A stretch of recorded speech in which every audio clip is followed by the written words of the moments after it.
Explosions fill Kyiv's skyline Sunday as part of Russia's biggest drone attack into Ukraine yet. At least 4 died in Kyiv, including an infant. But while this wasn't the deadliest Russian strike so far, it was different than those that have come before. Psychologically, it struck a new kind of blow, setting the Ukrainian government's main building ablaze.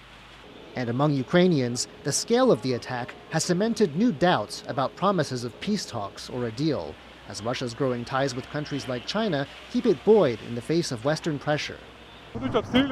They will continue strikes for as long as they have the capabilities to do so. Only when we are given enough missiles and when the world forces China to stop buying energy resources from Russia so that they do not have money, otherwise nothing good will come. We are waiting for when this will be over. World leaders gather together to come up with a solution, but in reality nothing has changed. But on the contrary, the situation is getting worse. Moscow didn't immediately comment on the strikes. But Ukraine's President Volodymyr Zelensky says Russia is testing how far the world will allow it to go. He's calling for allies to put more sanctions on Russia and to help Ukraine's long-range capabilities. Putin does not want negotiations. He is clearly hiding from them. So Russia's fuel shortages and other economic troubles are the logical response to its refusal to agree to a ceasefire or a meeting at the leaders' level. The United States Special Envoy for Ukraine, Keith Kellogg, wrote on social media that Sunday's strike looks like an escalation and not a signal Russia is interested in a diplomatic solution to the war.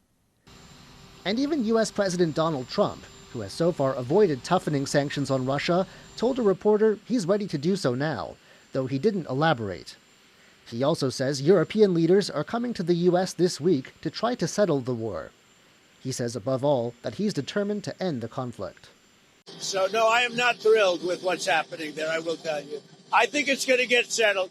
So I settled 7 wars. This, I would have said, would have been maybe the easiest one to settle of all. But with war, you never know what you're getting. But we're going to get it. I believe we're going to get it settled. But I am not happy with them. I'm not happy with anything having to do with that war.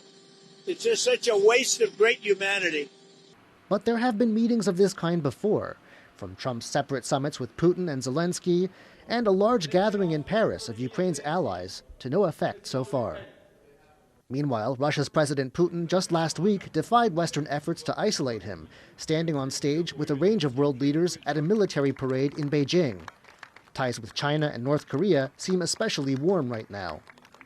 The question is, what concrete measures the U.S. and Europe can come up with, and whether they'll be enough to get things onto the path towards peace.